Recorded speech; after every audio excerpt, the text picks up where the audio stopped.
गांव में रहता है। उसके पापा एक गरीब मजदूर थे। जमींदारों की यहाँ से जो मजदूरी मिलती थी उसमें जैसा तैसा रोज का खर्चा चला पाते थे। ऐसे में अगर कोई और खर्चा आ जाता तो ऐसे लगता जैसे सिर पर पहाड़ टूट पड़ा हो। हर साल की तरह इस साल भी बारिश शुरू हो गई थी। चुन्नू बिना छतरी के जैसे तैसे स्कूल पहुंचा तो लेट हो गया। उसे देखते ही टीचर ने कहा, चुन्नू वहीं रुक जाओ। कितनी बार कहा है तुमसे, बरसात में भीगते हुए मत आया करो, छतरी लेकर आया करो। टीचर जी वो टीचर छतरी होगी तो लाएगा ना। हर साल कहता है अगले साल छतरी लेकर आऊंगा और लाता नहीं है, कंजूस कहीं का। चुन्नू तुम छतरी लेकर क्यों नहीं आते? टीचर जी मेरे पास छतरी नहीं है। तो पापा से कहो हाट से खरीद लाए।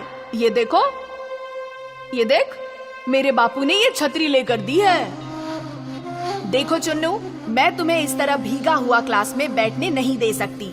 पूरी क्लास गंदी हो जाती है। तुम घर जाओ, कल आना या वहीं खड़े रहकर सुनो मैं क्या पढ़ा रही हूँ।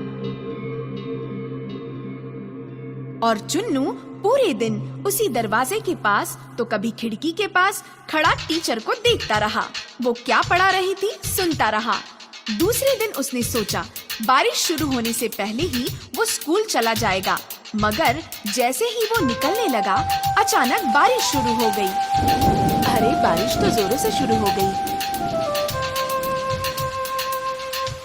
बापू मुझे छतरी लेकर दो ना।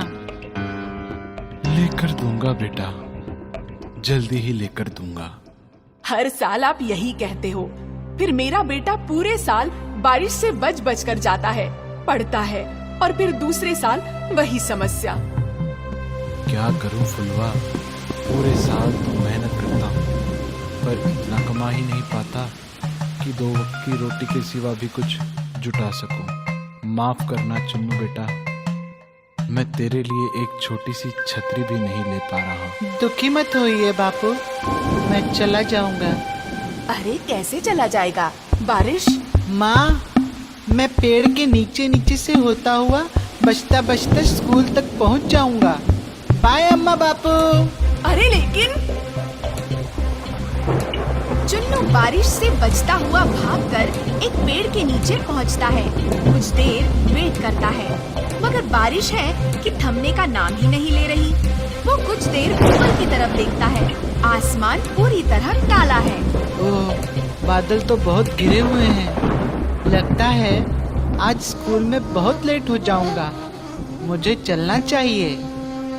अगर कुछ देर और ऐसी बारिश रही तो मैं कमर तक भीग जाऊंगा। फिर मेरा स्कूल ड्रेस भीग गया तो टीचर भी वैसे ही क्लास में नहीं आने देगी।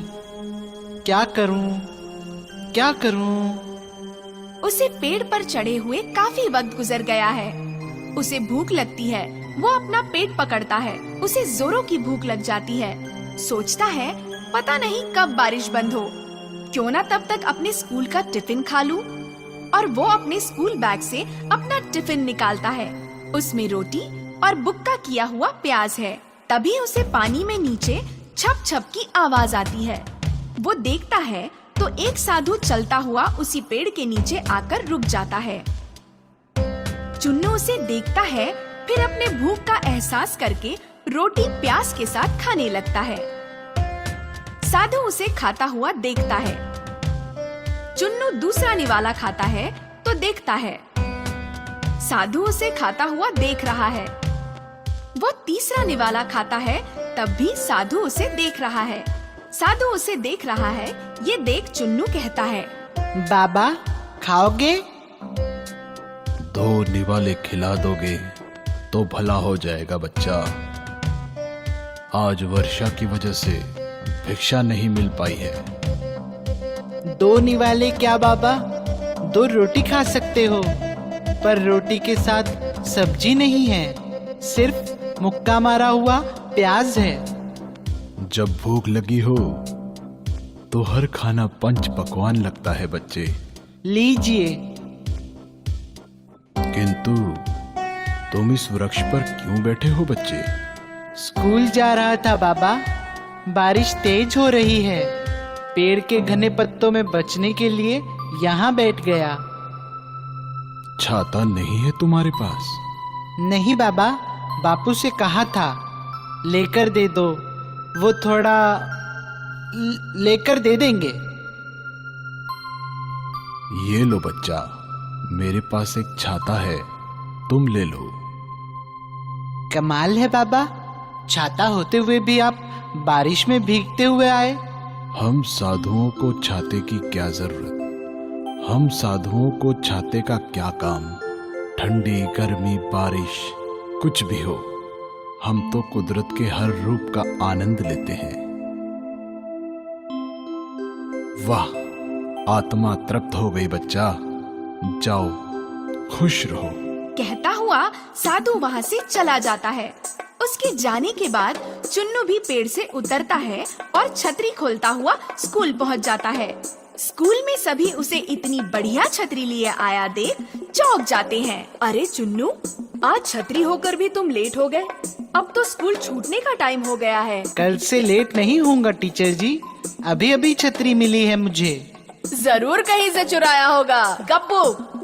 सभी बाहर आते हैं तो देखते हैं बाहर बहुत ही तेज हवा चल रही है, आंधी सी, और फिर अचानक बारिश शुरू हो जाती है। ये देख सारे बच्चे अपनी अपनी छतरी खोलते हैं। 2-3 बच्चों के पास छतरी नहीं है। ये देख गप्पू एंड फ्रेंड्स अपनी अपनी छतरी खोलते हुए उनकी ओर देखकर हंसते हैं।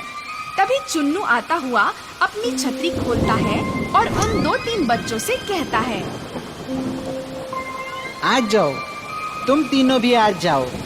अरे हम तीनों इतनी सी छतरी में कैसे आ सकते हैं? अरे पूरी तरह भीगने से तो अच्छा है कुछ कुछ बच जाना। आओ, देखो बच रहे हैं ना हम चारों। हाँ यार, तुम्हारी छतरी तो बहुत बड़ी है। इनकी छतरी कौवा बन गई। गप्पू आ जाओ, मेरी छतरी में आ जाओ, बारिश बहुत तेज है।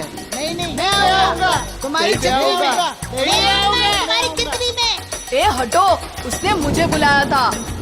और गप्पू अपने ही दोस्तों को धक्का देकर चुन्नू की छतरी के नीचे घुस जाता है। जैसे ही वो छतरी में घुसता है, छतरी फिर कुछ बड़ी हो जाती है। तभी बाकी दोस्त भी आकर उसकी छतरी में घुस जाते हैं, तो छतरी और भी बड़ी हो जाती है। सभी उसके नीचे सुरक्षित आ जाते हैं। सभी गांव की ओर चल देते हैं। अब रास्ते में एक एक करके कई लोग मिलते हैं। वे भी चुन्नू की छतरी में घुस जाते हैं। धीरे धीरे छतरी इतनी बड़ी हो जाती है कि ऐसा लगता है जैसे चुन्नू नहीं, कृष्ण भगवान है, जो गोवर्धन पर्वत उठाए उनके साथ चले जा रहे हैं। जमींदार साहब, आप यहाँ? हमें बुला लिया होता, कुछ काम? हमने सुना है तुम्हारे बेटे के पास इतनी बड़ी छतरी है कि पूरा गांव उसके नीचे बारिश से बचता हुआ आ गया। नहीं तो ये देखिए, ये तो बहुत छोटी सी छतरी है, एक बच्चे को बचाने के बराबर। ऐसा कैसे हो सकता है? हमने खुद अपनी आंखों से देखा था। देखा है ना छोटी ही छतरी। पर मैंने तो देखा था। जमींदार साहब, हमें भी भीगने से बचा लो। अरे ये छतरी तो बड़ी होती जा रही है। देखा, मैंने कहा था ना। चुन्नू बेटा, तुम्हें ये छतरी कहाँ से मिली? ये मुझे आज एक साधु बाबा ने दी थी। ओह, तभी ये जादुई छतरी है। इससे तो हम पूरे साल के लिए पानी स्टोर कर सकते हैं। कैसे जमींदार साहब? इसके नीचे जितने भी इंसान आते हैं, ये उतनी ही बड़ी होती चली जाती है। हम अपने गांव और तालाब के बीच चुन्नू को ये छतरी लेकर खड़ा कर देंगे। फिर उसके नीचे चुन्नू के एक तरफ तालाब तक, दूसरी तरफ नहर तक गांव वाले खड़े कर देंगे। उन्हें पानी से बचने के लिए छतरी तालाब से नहर तक बड़ी हो जाएगी। फिर जो भी बारिश का पानी गिरेगा, तालाब और नदी में गिरेगा। पूरे साल भर की पानी की समस्या हल हो जाएगी। और जमींदार के कहने पर चुन्नू ने वैसा ही किया और सचमुच बारिश का पानी छतरी पर से होता हुआ एक तरफ तालाब और दूसरी तरफ नहर में गिरता रहा। फिर तो ये सिलसिला रोज चलने लगा। जब भी बारिश होती, नहर और तालाब ही नहीं भर जाते, बल्कि उन खेतों को भी ज्यादा बारिश से बचा लिया जाता जिनका अधिक बारिश की वजह से नुकसान हो सकता था। फिर तो पूरे गांव में चुन्नू की वाहवाही हो जाती है। बेटा, इतने सालों से तुम एक छतरी के लिए तरस रहे थे। अब देखो, तुम्हें ऐसी छतरी मिली है कि तुम हमारी ही नहीं, पूरे गांव की रक्षा कर रहे हो। हमें स्कूल में पढ़ाया गया था बापू, सब्र का फल हमेशा मीठा होता है।